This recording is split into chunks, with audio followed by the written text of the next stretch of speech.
as a pastor, I know there's this enemy out there who thrives in this space. And that space is isolation, getting us to where we're all alone, getting alone with our thoughts. Suicide really stems from that place. It gets you to a place of isolation where you remove yourself from the people who could help you.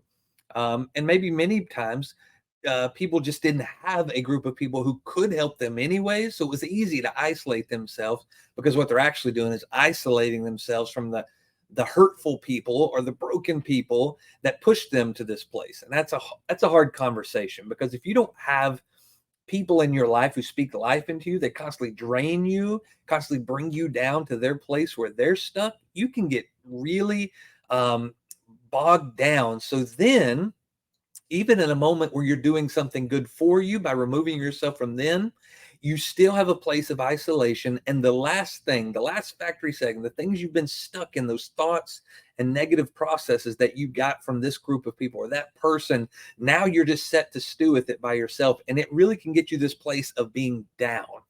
Our story and our family, my wife really struggled in this place of isolation as she was doing some new things in her life, really some things that really challenged her as a children's minister, back into the workforce, all these things, and felt like she wasn't doing it to the level that other people were doing it. So constantly comparing herself. So it began to isolate her from those who could help her in that situation, isolated her from me because she felt like she wasn't being the mother and the wife that she was supposed to be or had been in the past, or all the things. So we get pushed away in the space of isolation.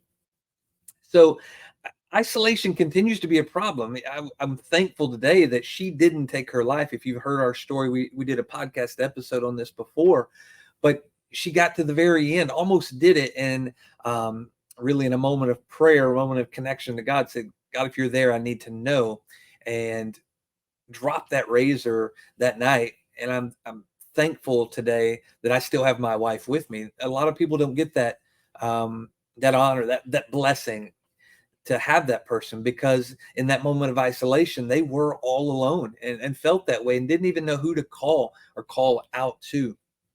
And we're even seeing this in our youth today. Is you get in these circles of negativity. My daughter is struggling with this right now, and as she's moved into high school, and there is just a group of people that have connected with her that are just negative. They're constantly talking about how the world's against them, the negativity of this and that, and even bringing up suicidal thoughts and these statements. And this is blowing me away as a teenager, that these are just the pools that we swim in, like this negativity.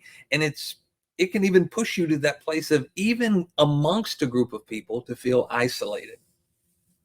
So the word I want to share with you today, that's really been kind of my pursuit, and I didn't understand this just some years ago. My wife and I were actively involved in ministry in a church, but I would say that I did not have this. And I'm going to give you the word in a minute. Just hold up.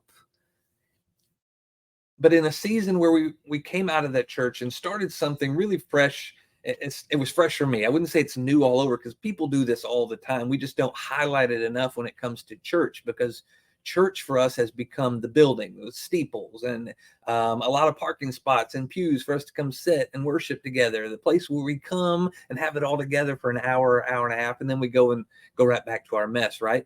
In a place that we're supposed to be connected, many of us, even in that place, find ourselves isolated. But in a season for Morgan and I, we stepped out and started this house church. And really what it was a community of people coming together. And it didn't start that way. We tried to do church the way we'd always seen it done. And through just this very wavy path to get to where we should have been in the first place, we began to shed some of those things and just begin to share space, share dinner, share thoughts, share conversations. And what I found was this, and this is the word I'm going to share with you today, because I believe everybody needs this. If the enemy is isolation, if isolation is the place where we can struggle, then having a village of people, and this is a concept that I think we've lost through the years in the interstate system and the society that we live in. I came from a small town in Arkansas. So even in the 80s and early 90s, when I grew up in this community, there was a little feel of this still. There was still what I would say, for the most part, was a village mindset. Now, my dad was a small town pastor, still is a small town pastor. And in that village mindset, it was the availability. I've seen him minister a lot of funerals through the years, and it always wasn't people who came to his church. It was people who lived in the community. But him being a community voice and a village voice and a connection there was always a connection to say, hey, can you come minister in this funeral? Can you minister to the family? And it wasn't only connected to the people in their church, but it was connected to the people in the village. Now, as that town has grown, 3,000 to 5,000 people now, depending on which way the wind blows in one year to the next. But we've seen that kind of shift and change. We've seen the interstates that have grown around that town. Used to, everybody had to drive through there to get gas and groceries and to go to the next town. But now interstates have diverted people away. Gas stations on the perimeter have diverted people away. So these interstate concepts of building to let people travel farther, to let people travel faster, have broken the ability for villages to thrive and lean on one another. And this is the problem with society, period.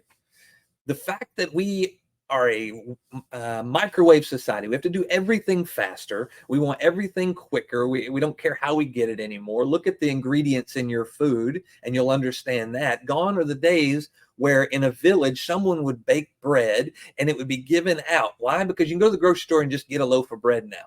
But if you really dive into it, what's in these loaves of bread? The companies that are making these, although they'd say they'd love to make you think that they're all for your good, we are putting chemicals in our foods that make them last longer. We are putting chemicals in your food to help it get bigger.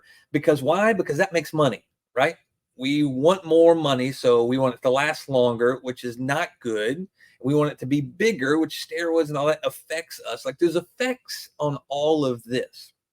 Now, this is not a food-centered conversation, but I just wanted you to see the concept that it's bigger than we can even think. This faster, this bigger, all these things has led to this broken concept that's distracted us and pulled us away because we're only out for ourselves.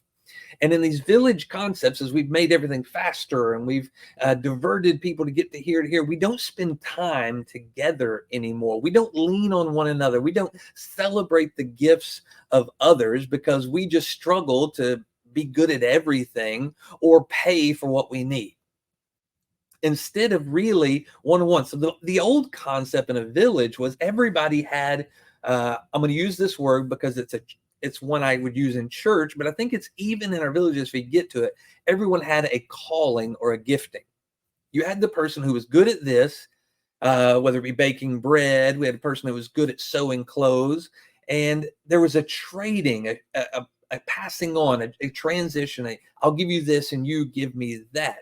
So in this place, everyone was taken care of through the giftings of everyone. Now, that's not very capitalistic, right? And I'll say this, I believe in capitalism, but I am fearful of what capitalism does because, just as we talked about with the food, money begins to be the driver and we lose the value of people. We lose the value of community. We lose the value of a village because we amplify money over all of that.